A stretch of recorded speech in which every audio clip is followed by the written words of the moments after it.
இந்திய அரசு தயாரித்த முழு உரையையும் எந்த மாற்றமும் கருத்து வேறுபாடு இல்லாமலும் மாற்றி தன் விருப்பத்தை படிக்காமல் குடியரசுத் தலைவர் உரையாக இந்த அவைக்கு உரையாற்றிய குடியரசுத் தலைவர் அவர்களுக்கு நன்றியை தெரிவித்துக் கொள்கின்றேன்.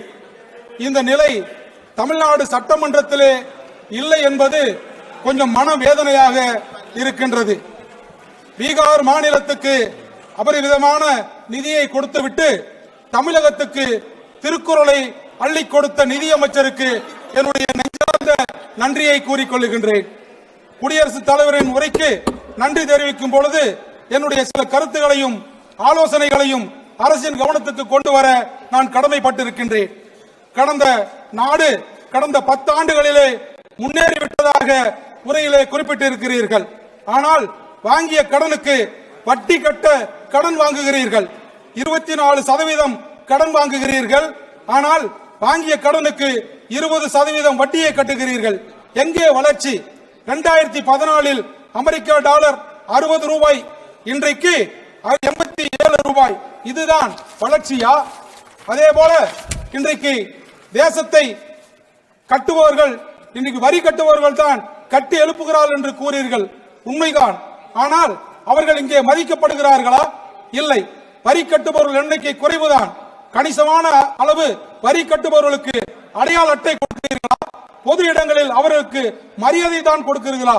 விமான டிக்கெட்டுகளிலே மற்றும் ரயில் டிக்கெட்டுகளிலும் முன்னுரிமை இருக்கிறதா என்று கேட்டால் அது கேள்விக்குறியாக இருக்கிறது. பெண்களுடைய முன்னேற்றம், பெண்களுக்கு முக்கியத்துவம், உமன்ஸ் எம்பவர்மெண்ட் என்று உரையிலே பெருமிதமாக பேசுகிறீர்கள்.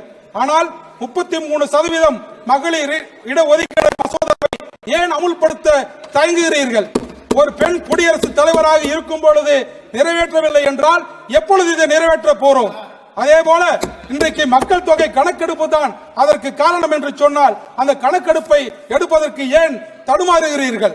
தேசிய கல்விக் கொள்கையை அமுல்படுத்த துடிக்கிறீர்கள்.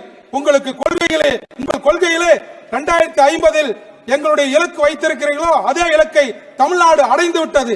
நாங்கள் என் கல்விக் கொள்கைகளை என்றைக்கும் தளர மாட்டோம் என்று எங்களுடைய முதலமைச்சர் அவர்கள் உறுதியாக இருக்கிறார்கள். இன்றைக்கு விளையாட்டிலே சாதித்து விட்டோம் என்று கூறுகிறீர்கள். ஆனால் சென்ற ஒலிம்பிக்கிலே தரவரிசையிலே எத்தனாவது இடத்திலே இருக்கிறோம் என்பதை யோசனை செய்து பார்க்க வேண்டும். உலகத்திலே பல பொருட்கள் சந்தையிலே மேட் இன் இந்தியா லேபிள் போட்டிருப்பதாக சொல்கிறீர்கள். ஆனால் உண்மை நிலை என்ன? உதாரணத்துக்கு ஜவுளி பொருட்கள், ஆடைகளை எடுத்துக் கொள்ளுங்கள்.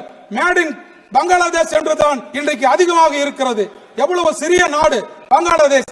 இந்தியாவை போல 3 மடங்கு ஆயத்த ஆடைகளை இன்றைக்கு ஏற்றுமதி செய்து கொண்டிருக்கின்றது. இது போல நீங்கள் புரிந்து கொள்கிறீரா இல்லையா என்று எங்களுக்கு தெரியவில்லை. நீங்க ஜவுளி தொழிலுக்கு கொடுத்து வந்த அனைத்து ஊக்கத்தொகையும் நிறுத்திவிட்டீர்கள். இன்றைக்கு தமிழகத்திலே கொங்கு மண்டலத்திலே பிரதான தொழிலாக இருக்கின்ற ஜவுளி தொழில் அத்தனைக்கும் மூடு விழா நடந்து கொண்டிருக்கின்றது. மெட்ரோ ரயில் திட்டத்தை பற்றி பேசுகிறீர்கள்.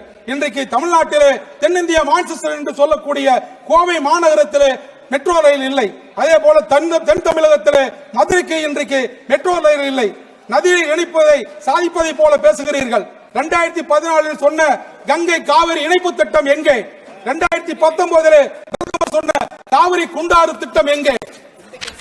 அதே போல இன்றைக்கு மகாத்மா தேசிய ஊரக வேலை வாய்ப்பு திட்டத்தின் கீழே, இன்றைக்கு 100 நாள் வேலைவாய்ப்பு திட்டத்தின் கீழே ஆயிரக்கணக்கான மகளிர்கள் இன்றைக்கு பணிபுரிந்து விட்டு இன்றைக்கு 2 மாத சம்பளங்கள் இல்லாமல் தடுமாறி கொண்டிருக்கிறார்கள். அவர்களுக்கு எப்போது நீங்கள் பணத்தை கொடுக்க போகிறீர்கள்?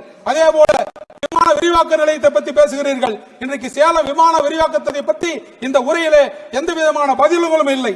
100 ஆண்டு காலங்கள் பழமை வாய்ந்த எங்களுடைய கான்ஸ்டிடியூஷனில் இருக்கின்ற சங்ககிரி ரயில்வே நிலையம் அன்றைக்கு 1924 மகாத்மா காந்தியடிகள் வந்து சென்றதாக ஒரு சரித்திரம் இருக்கிறது.